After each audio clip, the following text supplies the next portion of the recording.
那么翁博中代理 NCC 主委，在野党轰毁宪乱政，什么意思？就是立法院通过了3读通过 NCC 组织法修正案哈，就是说呢，你这个NCC 委员时间到了今天7月31号就到期了，不能再延。延的话你要先送进名单来，那要重新审，而且呢，连任只能连任1次，不能超过2次啊。那照理讲说，翁博中就任期到了，但是呢，行政院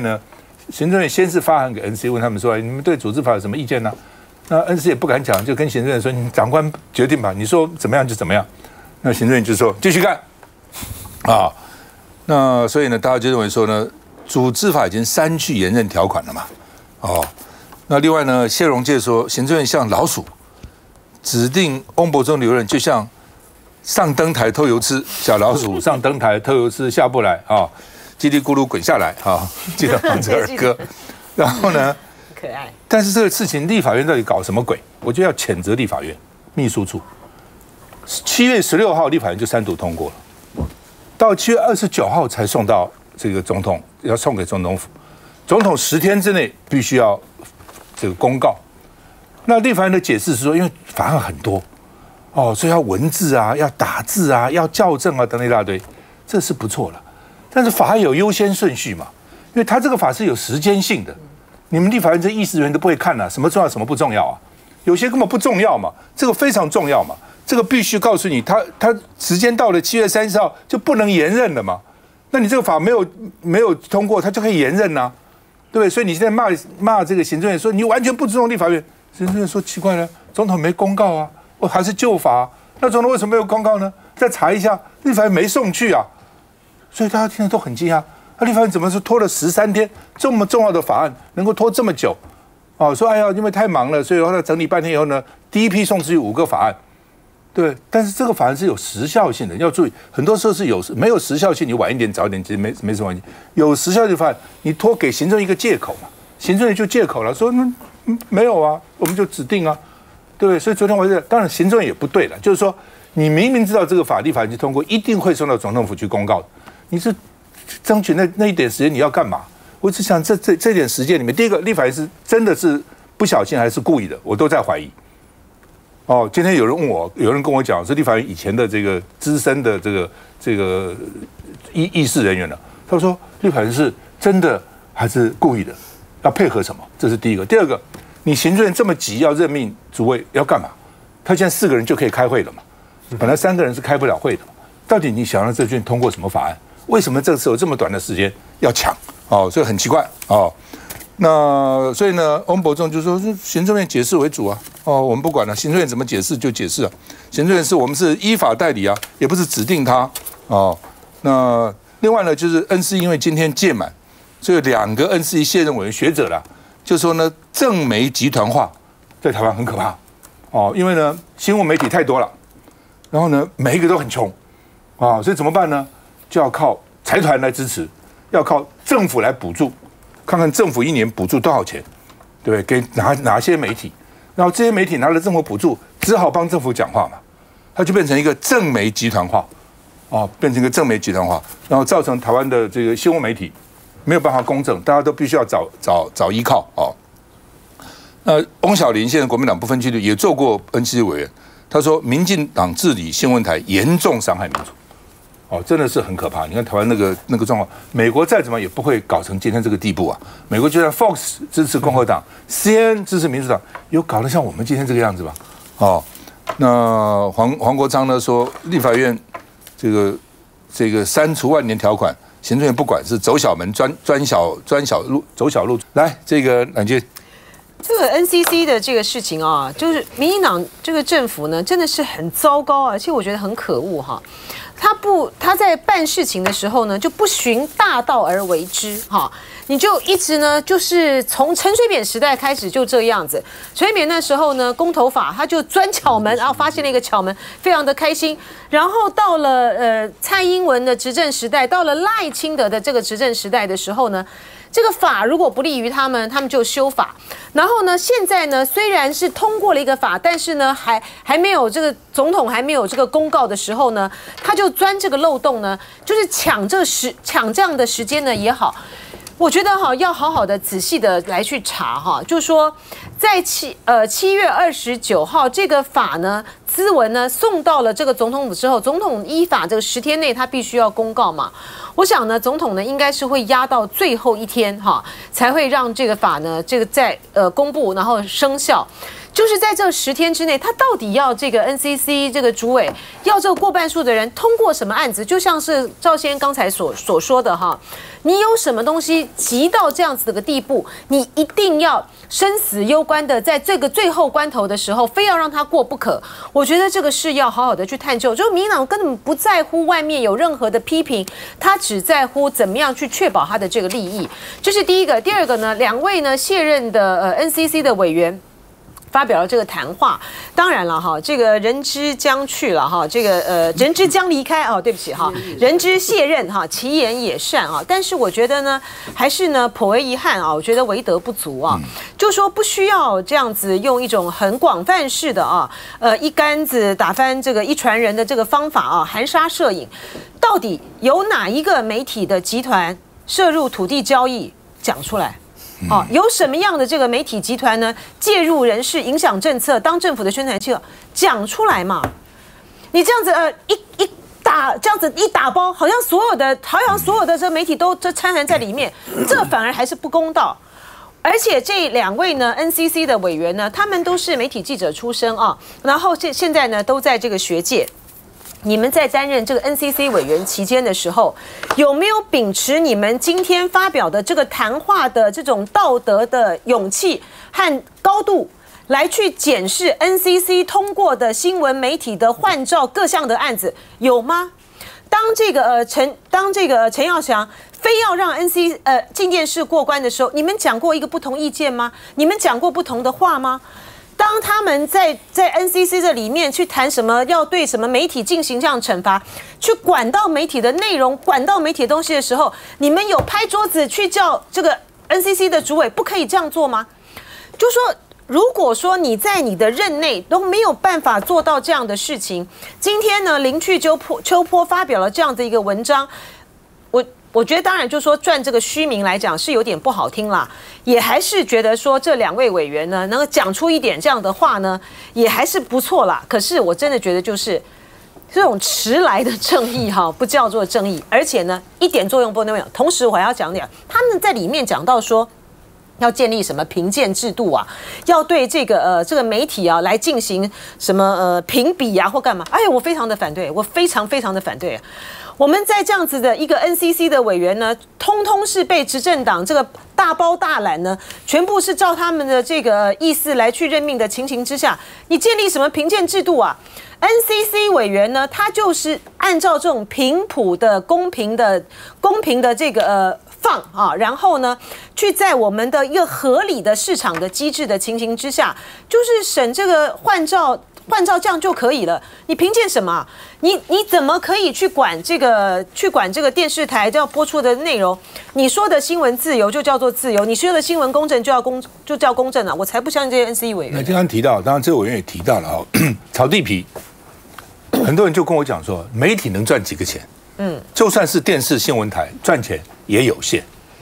老板哪是靠这个赚钱他靠这个电视媒体，然后跟政党对不对去结合，然后呢，他去炒地皮。那个地皮一炒就是几十亿、几百亿的利润那个比那个媒体这赚得多还有人笑我说你搞媒体搞了半天搞什么鬼人家发成那样子，你在干什么真的是你去查查看哪几个集团后面在炒地皮。来，佩讲。我认为这一次我看到这状况，其实我回到刚刚乃清姐讲的10天嘛，所以我估计最晚8月7号的我们修的3读法要通过。8月7号，那如果8月7号通过之后呢？可是在8月7号之前，我们就看到像他这样的动作，继续留任这个本来的副主委。我觉得这就是一个整个过去第9届、第10届立法院的照镜，就是行政院对立法院是没有任何尊重的，而且也不愿意沟通的。所以说，我对第9届、第10届我们的前辈们觉得有点拍谁，因为明明来讲，国会议员应该是部长级的权限，现在变成立法局之后，可能连科长都不如。那我会认为，另外一方面是因为我在交通委员会，刚好 NCC 是我们在审的。那我们交通委员会，我不敢帮所有的人去讲，但是至少说，对于在野党的这几位委员，我们有个共识，我们希望看到新一届的这个 NCC 的委员是一个至少是在政治上面是中立的。然后不是偏颇，而是政治上面是中立的，而且具有高度的专业性，而且没有偏见的。因为我们相信说，现在的新闻台也好，现在的整个传统媒体也好，因为 NCC 的相对不公正，因为 NCC 相对有颜色，相对有一些让我们觉得很奇怪的判决，所以大家对于新闻台变成是完全的两极化。台湾社会的两极化，严格讲起来，媒体造成这媒体所推波助澜的成分很大。如果 NCC 这边能够改正成为说一个公正、一个不受影响的、一个是没有偏见的话，相对来讲，对媒体的这个环境会有更好的方式的来去改正。但是我也必须讲说，我们现在看到的行政院对立法院的不尊重，那下个会期就很明显，我们预算会期要到了嘛。那不是只有交通委员会、文化，包括教育委员会，包括所有委员会，我们对于所有的预算审查，我们一定下个会期，我相信会变得非常的激烈，不会比上一届来的轻松。我觉得那个行政院啊，就是指定翁博中代主委，这当然就是不行啊。为什么？因为我举个例子哦，像一般的政府，大概要接近选举年的前半年，通常不会有大的人事变动，为什么会冻结嘛？照道理说，他也可以升迁啊。那为什么他要冻结？因为他要交给最新的民意来决定嘛。这个是大家对民主的基本尊重。那现在虽然那个法律还没有公告，可是都已经通过了，而且全世界都知道了。你行政院不知道吗？所以行政院就是故意的嘛，就是好像挑到你一个漏洞，觉得谁叫你们不动作快一点，被我逮到了吧？就是一种很幼稚而且非常不尊重民主的行为。那翁博中这个人也非常有争议，因为当时也有人问他说：“请问一下，如果 NCC 主委没有顺利产生的话，会怎么样？”他说 ：“iPhone 16没办法上市，这是他讲的哦。”那我就请教一下，有没有上市？还是会上市啊？为什么？因为后来 NCC 就直接授权给 NCC 的一级机关来处理嘛。因为 iPhone 16这个又不需要他来审查，难道他懂这个技术吗？不用嘛，他只是核备而已嘛。为什么一定要开 NCC 委员会？所以这个就是一个很会乱讲话的一个主委，结果居然行政院还指派他，宁可违规也要指派他。然后再来就是刚刚讲有两个委员，这两个委员叫王维金跟林丽云啊，其实他们俩很有名啊。就当初总统府有流出一个密件。就说找这个两个来当委员，他们偏绿，可以配合关中天，就这两个。好啊，那他们现在委员当完了啊，然后也配合关中天啊，然后也做了那么多事情，走的时候，哎呀，这正美两期很不应该的，这样骂半天。那我就问，那你们两个在干嘛？NCC 委员不是就是你们吗？你在当委员的时候，你一句话都不敢讲，你走了之后就开始要洗白自己。那你要不要先跟大家道歉一下？你讲一下你做了什么努力嘛？所以我真的觉得这两个真的不必的，真的，你要嘛就是当什么污点证人，有没有？像乃金姐讲的，出来把所有的黑幕全部爆出来，当吹哨者。如果都没有的话，你只是在那边洗白自己啊，没有用啊。因为他们要回学校了，对，怕以后其他教授跟学生问他，老师啊，你这当恩师委员怎么这样呢？所以要现在像你讲没错，洗白一下，表示我也是义正辞严，我跟他们不同伙的。来，佩君当过记者，你怎么看？其实他讲的面向里面还有这个媒商不分，然后还有正媒集体化跟市场恶性竞争，大概就是分成这三个面向去谈哦。那其中媒商不分，他讲的除了媒体依赖商业的业配之外，他还点到政府的标案哦，就说这个正媒集团化，说媒体成为政府之间这个舆论宣传工具。但是我觉得妙就妙在刚刚大家讲，他没有明确的讲出哪一个政党哦。然后，但是你看看过去8年是哪一个政党把持最多的行政权力，有最多的糖果可以拿去分发？那答案其实已经呼之欲出哦。那当然，这委员有所保留，他没有讲出哪一个政党。那也就这样，妙就妙在会有吴思瑶这样的人跑出来，你知道，这个明明是砸在他脸上的批评哦，但是吴思瑶就睁着眼说，而且这个委员的谏言呢，我们也是可以长期共同努力的目标，这种瞎话，所以我也是蛮佩服他。那 NCC 委员之所以会有这个员额不足或延任的争议，其实说出来就是民进党不服输嘛，因为这个 NCC 委员机制既然是要通过立法院的多数同意，还有有这个不是院长或者总统自己决定，就代表人选是要是国会多数可以决定的。那现在看起来，这个立法院说没有不审查，没有委员啊，没有委员就会导致像刚刚元之讲的 iPhone 没办法上市之类的，感觉是要把责任去推给在野党托辞，真的没什么道理哦。那我觉得真的具体去讲，就是他无视1月13号产生的新民意，然后还要把这个 NCC 的组织运作抓在手里，不愿意放而已。对啊，就是说，照理讲说，你本来就应该执政党跟在野党协调人选，到底大家都能够接受的，协调差不多再提出来。他不是啊，我就硬干呐。那硬干的结果就是这样子啊。休息一下再回来。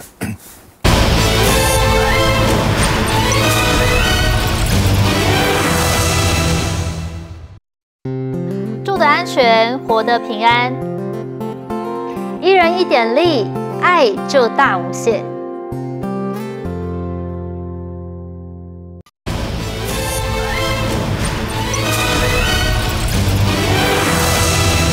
好，那么高虹安这个案子哈，那他有一个助理叫王玉文哈，那这他自始至终不认罪哈，有2个助理认罪，他不认罪。那他后来法官说他贪了466块，但是因为他们立法院的助理没有公务员身份，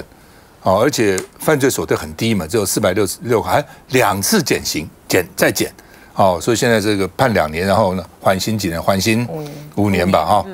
那另外呢，他们有几个争点呢？第一个就是说，他说他的薪水是4万6，但是不含劳健保，那法官说，我们认为就是含劳健保，所以呢，你报了4万8，这2000块可能就是虚报的，就是高虹安贪污的，就是你们贪污的这是一个那另外呢，所以呢，这个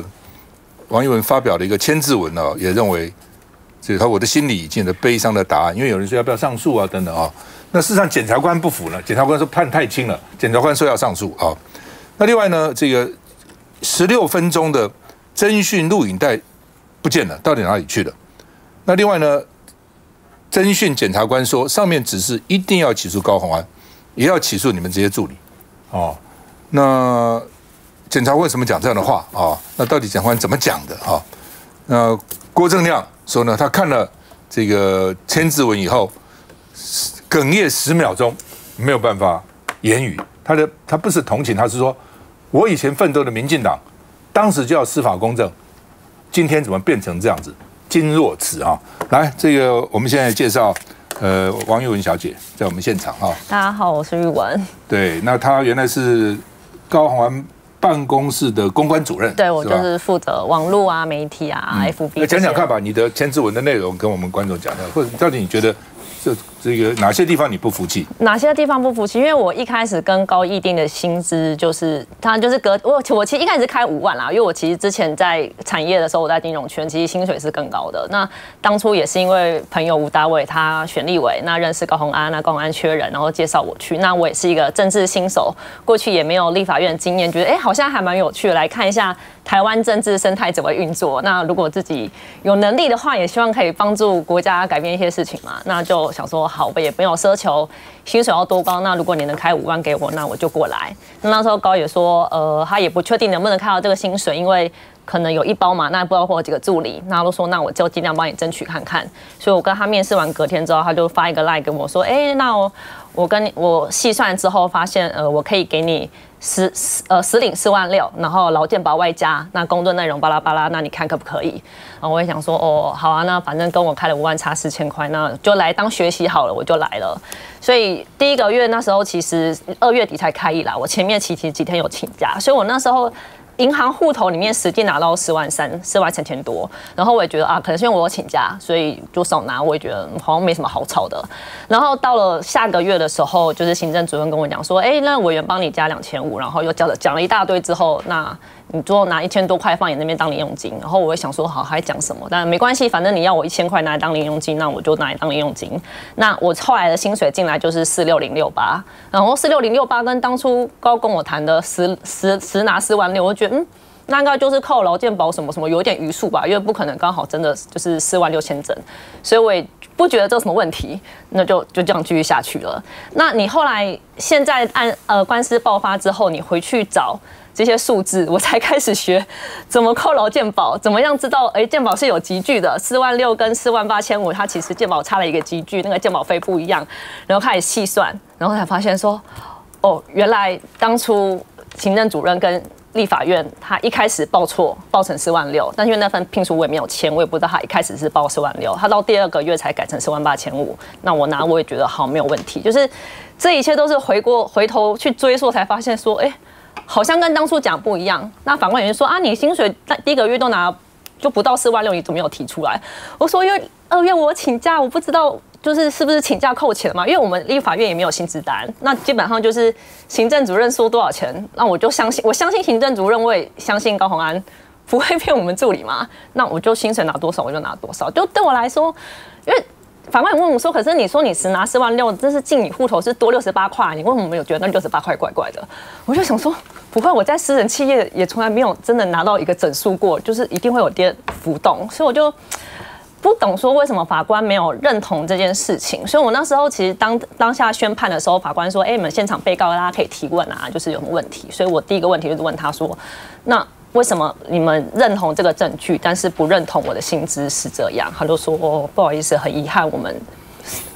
我们大家觉得法官就是这样觉得。”那第2个问题我就问说：“那因为行政主任是先申报完之后，薪水进到我的户头，然后才跟我讲说：多这笔钱。”那所以，我也没有翻译说我要去虚报他，因为其实是行政主任先报完，我就是一个收钱的人。然后我收到之后，他跟我说有这笔钱，我就说哦好。那我当下我到底要怎么做，我才不会犯法，我才不会违法。然后法官就是沉默了3-5秒，然后想了一下跟我讲说，也许那个时候你还给立法院就好了。然后就好，我要怎么还给立法院？在场立法委员或是助理前辈们，谁可以告诉我要怎么样还给立法院？你讲的68块是吧？对。因为68块10个月就680，所以再讲你400多块是这样算出来的。没有，我4月我看得出来68是多的，没有，他其实后来是用反减回去的方式，就是理论上他加2500，但是我放在警用记里面是2432，2432是那时候行政主任跟我讲说，因为你多一个集聚，所以那个健保费多付了，所以你68块等于你没有拿到嘛，那你就拿2432出来就好。所以那4月的68块11是给健保署了，对。但是5月我还没算出来，因为5月真的有点复杂。不，基本上是这样的啊。我刚刚听了一下，就是说，其实企业界给薪水有2种方式，一种就是我给你钱，什么所有保险费你自己付，对。一种是我就是要，比如有些真的大牌的人叫我1个月就是要20万net，所有的税老板付，也有这样子的，我就是要20万。哦，真的那种我看过不少人就告诉你，我就是要这么多钱。那其他是随便你，就像有些房东租房子，我就是要收5万块，租要税的话，你房客付，也有这样啊，当然不多，但是其实有这样，所以他刚刚讲说，高航跟他讲说，我给你46000 net 46000就是你可以因为他要5万嘛，所以我给你实拿46000，其实是有的啦，但是法官，我们讲很多法官是不食人间烟火，你知道，他也不知道社会上到底千奇百怪，他们很多他毕业了，研究所毕业了就考试考上了，就训练完了就当了。好，当了以后，这世界的各种这个外面的世界什么样子也搞不清楚了。这个教育自己的法律系。那另外就是说，这个什么到底16分钟是什么东西？它其实是在我第3次侦讯，因为我前面其实从调查局来我家搜索之后，那天就是调讯完又侦讯，侦讯完又1月18又在侦讯。其实这过程之中，检察官一直有释出善意说啊，水母，我知道你是一个很好的人，你们的赖对话记录我都看过，我翻来翻去都看过了，我知道你就是一个很好很认真的人，然后不会在别人背后说他别坏话，然后大家都觉得你人很好，反正助理叫你做什么你都拿出来，你也不会有第2句怨言，所以我知道你是真的助理，你有加班，你很辛苦，我们大家都知道，我们现在也没有为难你，然后我就想说好，那你应该是一个公正的检察官吧，我相信司法会还我们公道。结果到后来第3次的时候，他就想说，讲说你还要问什么？你还有什么东西要问？结果他那次就是一直不断的问我要不要认罪，然后我就一直想说，我为什么要认？我就一直还跟检察官说，是你不是说我不是人头助理，我是真助理啊！我加班费，我拿我的加班费买饮料这些，我哪里错了？我给大家一起集资，大家买咖啡机怎么了？他说你现在就是跟高沾上一点边，我知道你很无辜，但是你就是沾上一点边，所以我们就是一定。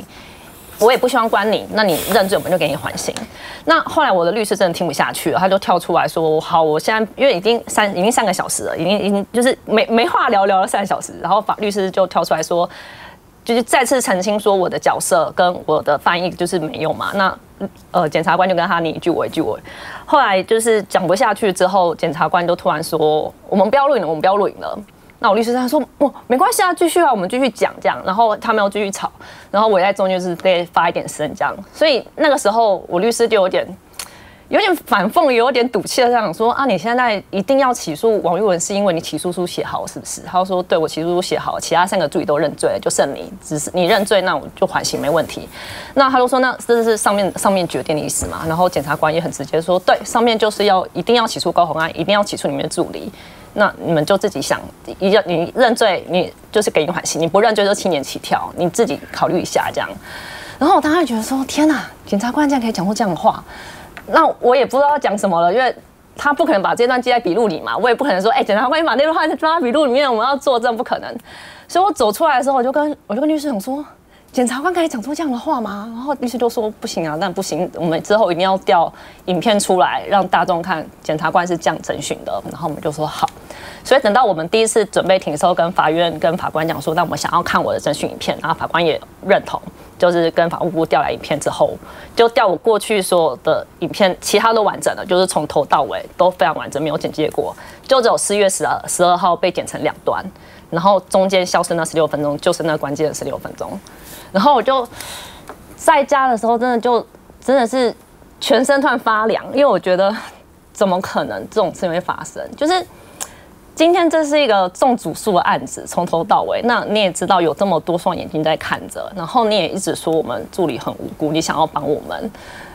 那你怎么会做出这样的事情？